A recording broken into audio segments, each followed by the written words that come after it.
ಹಿರಿಯರು ಹೇಳಿರುವ ನಂಬಿಕೆಗಳು. ನಂಬಿದರೆ ನಂಬಿ, ಬಿಟ್ಟರೆ ಬಿಡಿ. ಹಿರಿಯರನ್ನು ನಂಬಿ ಕೆಟ್ಟವರು ಯಾರೂ ಇಲ್ಲ.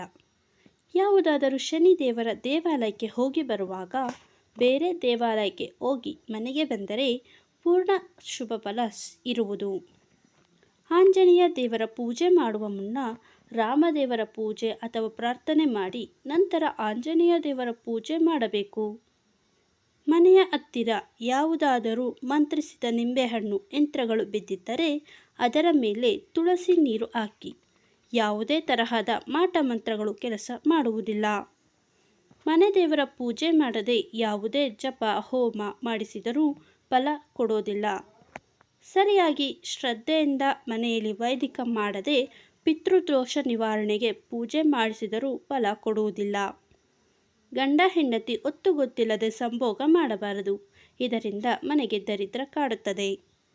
ತಂದೆ ತಾಯಿಯನ್ನು ಸರಿಯಾಗಿ ನೋಡಿಕೊಳ್ಳದೆ ಪಿತೃಶಾಪ ನಿವಾರಣೆಗೆ ಶಾಂತಿ ಮಾಡಿಸಿದರೂ ಪ್ರಯೋಜನವಿಲ್ಲ. ಆಡಂಬರದಿಂದ ತೋರಿಕೆಗೆ ಮಾಡಿದ ಯಾವುದೇ ಪೂಜೆ ಶಾಂತಿ ಫಲ ಕೊಡುವುದಿಲ್ಲ. ಸ್ತ್ರೀ ಶಾಪ, ಮಾತೃನಿಂದನೆ ಇದು ನೀವು ಎಷ್ಟು ಶಾಂತಿ ಮಾಡಿಸಿದರೂ ಸಹ ಪೂರ್ಣವಾಗಿ ಹೋಗುವುದಿಲ್ಲ, ಕಾಡುತ್ತಲೇ ಇರುತ್ತೆ. ಸಿಕ್ಕ ಕಡೆ ಸರ್ಪ ಹತ್ಯೆ ಮಾಡೋದು, ಸರ್ಪಗಳ ಹುತ್ತ ಹೊಡೆದು ಹಾಕುವುದು, ವೃಕ್ಷಗಳ ಛೇದನ ಮಾಡುತ್ತಾ ಇದ್ದರೆ ಯಾವ ಪೂಜೆಯೂ ಫಲ ಕೊಡುವುದಿಲ್ಲ. ಶನಿದೇವರು ಕರ್ಮಕಾರಕ, ಯಾರನ್ನು ಬಿಡುವುದಿಲ್ಲ. ಸ್ನಾನ ಮಾಡದೆಯೇ ದೇವರ ಮನೆ ಪ್ರವೇಶ ಮಾಡಬಾರದು.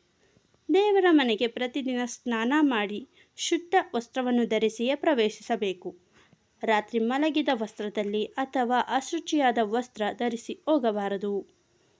ದೇವರ ಪೂಜಾ ಸಮಯದಲ್ಲಿ ಪುರುಷರು ಪಂಚೆ ಶಲ್ಯ ಮತ್ತು ಸ್ತ್ರೀಯರು ಸೀರೆ ಧರಿಸುವುದು ಶುಭ. ದೇವರ ಮನೆಯ ಕಸವನ್ನು ಒಂದು ಬಟ್ಟೆಯಿಂದ ಗುಡಿಸಬೇಕು. ಮನೆಯ ಹೊಸ್ತಿಲನ್ನು ಸಹ ಬಟ್ಟೆಯಿಂದ ಒರೆಸಿ, ಪರಕೆ ಬೇಡ. ಸ್ಟೀಲ್ನಿಂದ ತಯಾರಿಸಿದ ಯಾವುದೇ ಪೂಜಾ ದೀಪಗಳು ಸಾಮಗ್ರಿಗಳು ದೇವರ ಮನೆಯಲ್ಲಿ ಬೇಡ.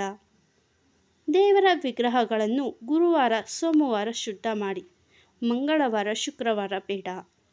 ಸ್ನೇಹಿತರೆ, ವಿಡಿಯೋ ಇಷ್ಟ ಆಗಿದ್ದರೆ ದಯವಿಟ್ಟು ವಿಡಿಯೋಗೆ ಒಂದು ಲೈಕ್ ಮಾಡಿ, ಶೇರ್ ಮಾಡಿ, ಹಾಗೆ ಚಾನಲ್ಗೆ ಸಬ್ಸ್ಕ್ರೈಬ್ ಆಗಿ.